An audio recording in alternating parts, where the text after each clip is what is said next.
안녕하세요. 김유갑의 경제부동산입니다. 구독, 알림 부탁드립니다. 10억 집이 2억. 여기 아파트는 4배로 떨어집니다. 일본 수도권 신도시는 1990년 6억 했던 집값이 지금 1억 수준이 수두룩합니다.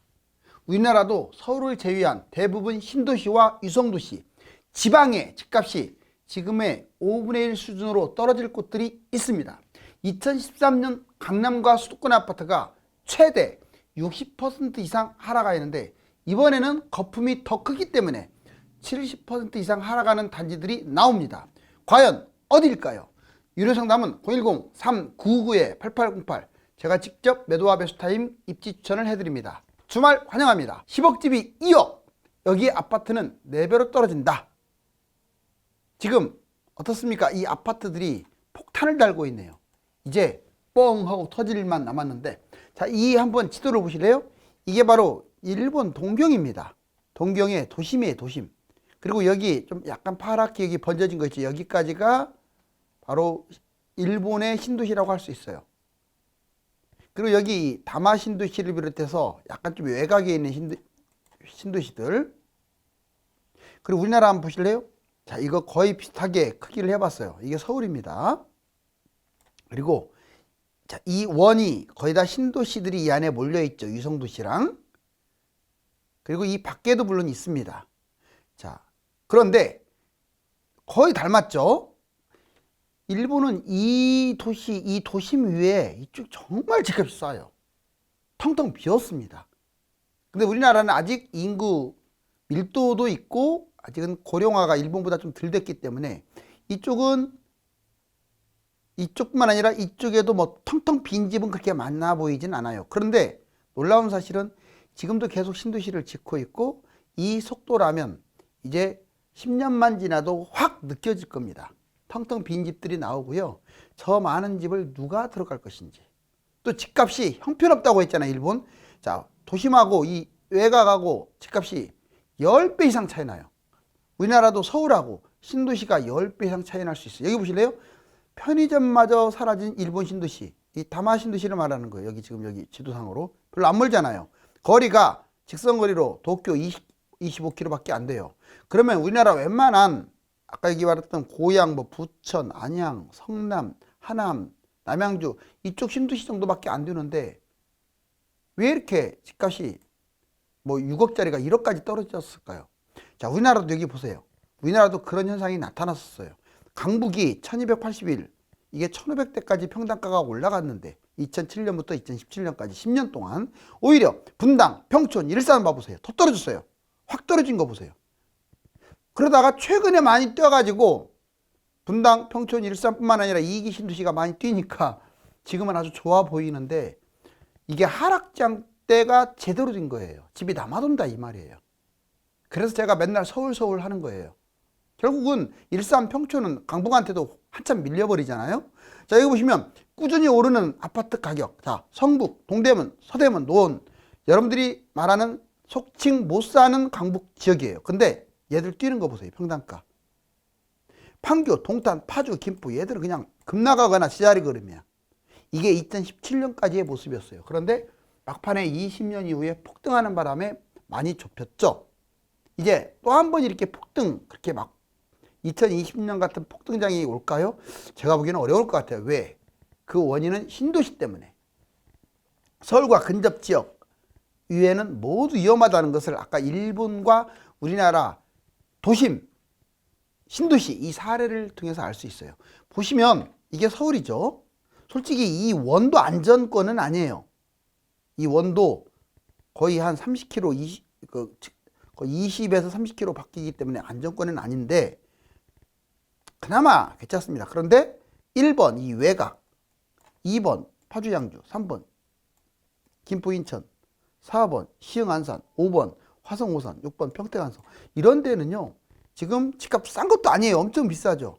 이제 나중에는 그 정말 신도시 들어서고도 3기 신도시 파란 원 이 신도시가 막 또 무지막지하게 들어오잖아요. 거의 한 4, 50군데가 그렇게 되면은요 난리 날 거라고 보여져요. 7번 보실래요? 자, 여기서 지금 신도시 여기에 인구가 52%가 몰려 있고 이 경기도 제외한 나머지 지방 봐보세요. 이 경기도보다 거의 7, 8배 큰 땅 인구가 48%밖에 안 돼요. 아무리 광역시 인구가 차지한다고 하지만 이 광역시 정말 불안합니다. 제가 보기에는. 집값이 또 좀 비쌉니까? 엄청 비싸요. 경기도보다 비싼 곳들이 널려 있어요. 광역시도. 그래서 진짜 조심해야 돼요. 마지막 7번은 지방 전체입니다. 이곳들은 정말 제목처럼 10억이 2억 될 수도 있어요. 1번에서 7번까지. 자, 이제 도쿄와 서울 집값. 일본과 한국 땅값 추이를 한번 보실래요? 자, 여기 보시면 도쿄 여기 이 정도에서 이렇게 내려왔어요. 어떻습니까? 잃어버린 30년이에요. 90년부터 21년. 우리나라는 뛴 거 보세요. 일본 거의 300 했을 때 100까지밖에 안 갔는데 지금 역전됐어요. 302.2, 일본은 112.2. 아직은 GDP가 일본이 우리나라보다 비쌉니다. 그런데 집값은 3배나 더 비싸요, 우리나라가. 한마디로 미쳤다, 이 표현이 맞아요. 세계 1위입니다. 자, 근데 더 위험한 것은 집값이 아니에요. 땅값이에요. 일본은 자, 땅값이 이렇게 폭등했다가 폭락한 거 보세요. 2010년까지만 나와서 그렇지 지금 20년까지 나오면 계속 빠졌어요. 근데 우리나라는 정말 미쳤습니다. 여기 보세요. 자, 83배 뛰었는데 떨어지질 않고 땅값이 이렇게 뛰어버렸어요. 이거 만약에 경제 성장률이 멈추거나, 왜냐하면 다른 내용들은 일본하고 똑같거든요. 다른 점 딱 하나, 가장 중요한, 경제가 우리나라는 살아있어요. 일본은 경제가 죽었고.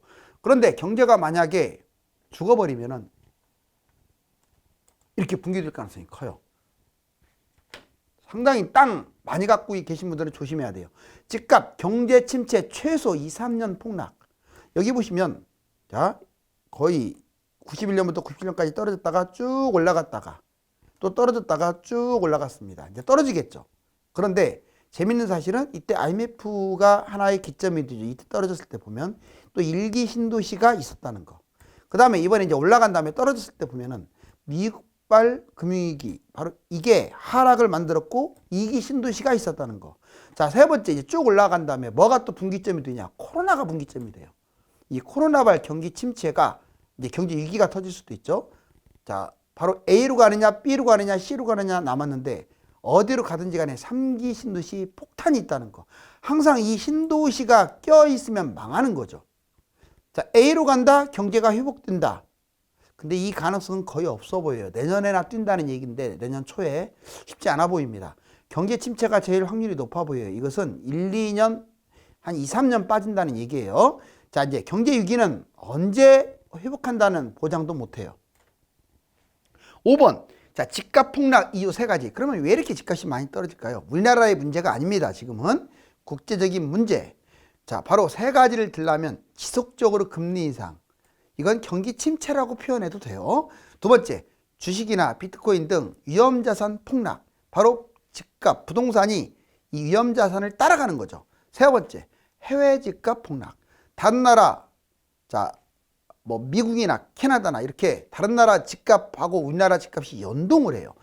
바로 이 3가지 상황이 우리나라 집값 하락을 이야기하고 있어요. 보세요. 지수적 금리 인상. 자, 연말 미국은 아마 5%, 우리나라는 3.5% 정도 대충 될 것으로 보여지고, 기준금리가. 대출금리는 미국은 6에서 8%, 우리나라는 7에서 9%까지도 내다봅니다. 집값 폭락. 자, 금리 부담, 대출 제한. 정말 이런 문제들 때문에 집값이 막 떨어지고 있죠. 주식 비트코인 또다시 추락하고 있어요. 미국발 금융위기, 금리 인상, 그리고 긴축 정책. 주식은 그나마 조금 회복하고 있는데 일시적 기술적 반등으로 보여져요. 30에서 40포인트. 비트코인은 또 이게 코인의 악재가 터지면서 80%까지 지금 추락한 상태. 하락 초기 단계 주식 비트코인, 이게 폭락이 지속되고 있기 때문에 이제 집값은 하락 초기다. 해외 집값마저 떨어지기 때문에 세계 금리 인상 후 급격한 해외 집값 하락. 미국 하락 시작했고요. 이미 상당히 많이 빠지고 있죠. 중국은 거의 14개월 연속 하락. 유럽, 캐나다, 호주, 뉴질랜드 급락. 결론적으로 우리나라도 연동이 되고 있기 때문에 지금 세계 1, 2, 3위 순위 정도 들어갈 정도로 집값이 폭락하고 있어요. 이제 2007년, 2013년 강남과 서울 집값 폭락을 한번 지연해 볼까요? 여기 보시면, 자, 여기 2007년, 자, 이만큼 빠졌어요. 바로 미국발 금융위기 때문에. 2008년도 무지막지하게 강남 빠졌죠. 근데 2009년에 잠깐 반등을 합니다. 그렇지만 10, 11, 12 무차별적으로 빠지는 거 보세요. 강남이 집값 안 빠진다. 누가 그런 말을 합니까? 그래서 강남이 반토막 되는 사례도 있다 보여드릴 거예요. 결국 떨어졌다 올라갔다 떨어졌다 했다고 W자 그러는 거예요. 자, 여기 보시면 침체기 이것도 똑같은 내용이에요. 자, 2007년 쭉 내려왔다가 한 8, 9년에 회복했다가 9년에 다시 또 쭉 떨어져 가지고 거의 마이너스. 여기 보세요. 엄청나죠? 그래서 2013년부터 반등을 하게 되죠. 자, 이제 2013년 강남과 수도권 집값 폭락 사례를 보자고요. 이게 지금 바닥이 아니에요. 이거 이때 신문 나왔을 당시의 시세예요. 그러니까 이거보다 더 떨어진 거예요. 수도권도 마찬가지. 먼저 강남 볼까요? 대치, 음마 34평 14억이 8억까지 빠졌네요. 그러면 도곡 레슬 자 22억 5천이 11억 반토막 났다. 다. 압구정 현대 욕실차 자 여기 보시면 36억이 20억 거의 반토막 났고, 이제 경기도도 보면 성북동의 LG빌리지 10억이었던 게 4억 8천, 정자동의 상로 구성마을 13억이 6억 8천. 결국은 얘들 더 떨어졌어요. 뭐 4억까지 빠졌고 얘들은 5억. 거의 막 60%가 확 뛰어넘는 거죠. 일산 대화동 한라 2단지 7억 7천이 3억 9천. 쥐업동 같은 경우도 60% 폭락했어요. 거의 11억 같은 게 4억대로 빠졌으니까. 그 다음에 과천 주공도 11억이 6억 8천, 결국은 5억대까지 추락을 했죠. 그러니까 결론적으로 말씀드리면 강남도 50% 이상, 그리고 경기도는 60% 이상 폭락한, 얘들만 떨어진 게 아니에요. 거의 대부분 이렇게 추락을 했어요. 강남 폭락의 사례를 봅시다. 압구정 현대 6차 47평 2007년 26억 했던 게 2013년 12억 60% 폭락을 했죠. 그런데 2021년 60억 가가지고 무려 400% 폭등했어요. 하지만 얘 반토막 날 것으로 보여져요. 30억 20 만약 내년에 뜬다면 이렇게 안 빠지죠. 근데 내년 계속 빠질 거예요. 그러면 24, 5년에 30억 반토막 보겠습니다. 자, 왜 이때 60% 폭락을 했기 때문에 이때 5, 60%를 봐야 정상이죠. 뛰는 게 너무 많이 뛰었습니다. 그런데 이제 강남은 다음에 또 이렇게 많이 뛸 것 같아요. 그 다음에 이제 개포동, 개포주공 5단지 35평 18억 했던 게 8억. 정말 미치지 않았습니까? 60% 폭락. 자, 이게 무려 35억까지 가가지고 420% 폭등. 결국 또 반토막 빠질 것 같아요. 17.5까지. 나중에 또 이렇게 올라가겠죠. 그 다음 대치동 문마아파트 34평 18억이 9억. 얘가 28억까지 치고 올라와가지고 320% 폭등. 나중에 결국 반토막하면 14억. 자, 도곡동 도곡레슬 44평 23억이 11.5억까지 떨어졌어요. 50% 폭락. 자, 이번에 37억까지 폭등을 했고 결국 나중에 16.5억 반토막이 날 겁니다. 지금 여기 사례까지만 봐더라도 올라가고 내려간 폭을 보면 반토막 나고 4배 뛰고 이 모습이 보여지네요. 강남은 그러면 다음에도 4배 뛸까요? 저는 4배 뛴다고 봐요. 또 폭락을 해가지고 반토막 됐다가. 현재 집값 하락 초기 단계 아직 멀었습니다. 뭔 말이냐면 자, 여기까지 보세요. 2017년부터 사실상 13년부터 올라갔는데 14년부터 자, 보시면 거의 많이 뛰었죠. 이렇게 모든 대책이 나올 정도로. 그런데 재밌는 게 22년부터 이렇게 제일 많이 빠졌어요. 여기까지 내려온 적이 없어요. 지금 이게 지금 하락 초입의 끝자락입니다. 이제 계속 가서 제 생각은 24년이나 돼야 빨라야 올라갈 것 같다. 자, 이제 강남, 서울, 경기 핵심, 경기 외곽은요 지금 일본하고 똑같이 간다는 걸 보여주는 사례예요. 강남은 제일 비싼 곳인데 보세요. 자, 2010년부터 빠지긴 했지만 결국 13년부터 올라가기 시작하잖아요. 본격적으로 뛴 게 16년 엄청나게 뛰었네요. 그런데 서울 마포 자 거의 뭐 못 가다가 17년 이후에 뛰죠. 어찌됐거나 상승이 강남보다 거의 1, 2년간 늦습니다. 서울의 대부분 지역들. 한강 라인이 강남보다 1년 이상 늦었어요. 그러면 수원, 영통 이번에 경기도에서 그래도 괜찮은 곳들 중심 지역 세상에 2019년, 2018년까지 빠지고 19년부터 뛰었어요. 그런데 파주, 금천처럼 이제 경기도 외곽 지역은요. 아유 20년 9월 이것도 1년 이상 차이 나죠. 자, 그래 이때 날라갔죠.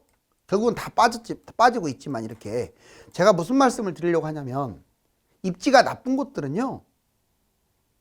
하락장이 더 길어요. 이렇게 갈수록 입지가 좋을수록 하락장이 짧잖아요.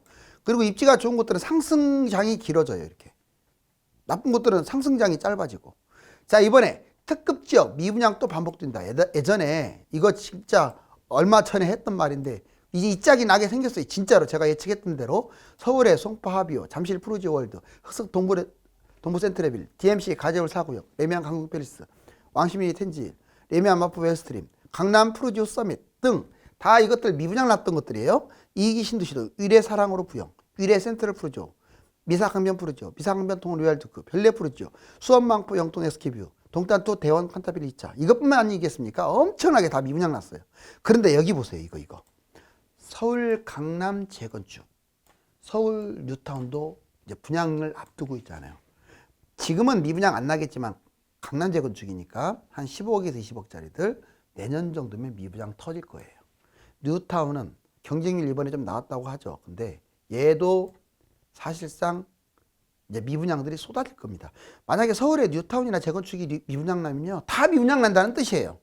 자, 그다음에 3기 서울에 이제 자꾸 3기 신도시도 분양이 있는데 지금 사전 청약 막 취소하는 것들을 보면은 얘들도 이제 내년 정도부터는 본격적으로 미분양에 가세될 가능성이 커요. 3기 신도시보다 안 좋은 것들은 무조건 미분양입니다. 지방 명품 단지 지금 분양을 했는데 별로 신통치 않죠. 자, 최고로 분양가도 별로 안 비싸요. 주변 시세보다 훨씬 싸고 입지도 좋은데 예전 같으면 경쟁률이 쌌을 텐데 지금 거의 미분양 근처까지 다 가버리잖아요. 이번에 60세 이상도 재테크해야 한다. 이거 진짜 중요한 말이에요. 이제 100세 시대입니다. 100세 시대. 특히 우리나라는 다른 나라보다 노인 빈곤이 심각해요. 노인 빈곤의 여러 사례가 있는데 아무래도 노년 준비를 안 한 게 가장 컸고, 두 번째는 너무 자녀들한테 몰빵해갖고 다 줘버린다는 거예요. 그러지 마세요. 여러분들이 먼저 챙기고 나서 자녀를 주세요. 왜? 100세 시대는 아주 긴 세월이거든요. 미리 줘버리게 되면 그건 자녀한테도 바람직하지 않고 여러분들은 평생 힘들게 삽니다. 자, 근데 재테크도 해야 돼요. 실입세라도 해야 합니다. 무조건 위험한 재테크를 하라는 얘기가 아니라 안전한 재테크. 부동산 같은 경우는 안전하잖아요. 상대적으로. 입지가 좋다면. 자, 100세 시대 준비가 안 돼 있고 우리나라 1인 가구의 상위권이 지금 노인 빈곤을 차지하고 있어요. 자, 65세 빈곤이 무려 65% 1위입니다. 세계 OECD 국가 1위. 노인 범죄율이 급증하고 있어요. 생활고 때문에. 생활비가 부족. 노동은 또 세계 1위예요. OECD 국가 중에서. 우리나라가 잘 사는 나라에 속하는데도 불구하고. 자, 50세 이상 황혼 이혼이 세계 1위. 행복지수 50 이하. 자영업 65% 너무나 많아요. 그리고 체감은퇴 50.2. 부부 소비액 272만. 60세 이상 월급 190만. 지금처럼 수도권 신도시와 택지지구가 100곳을 훌쩍 뛰어넘는다는 것은 미래에 엄청난 재앙을 가져온다는 것을 의미합니다. 집이 부족하지도 않는데 왜 그 많은 집을 계속 지을까요? 감사합니다.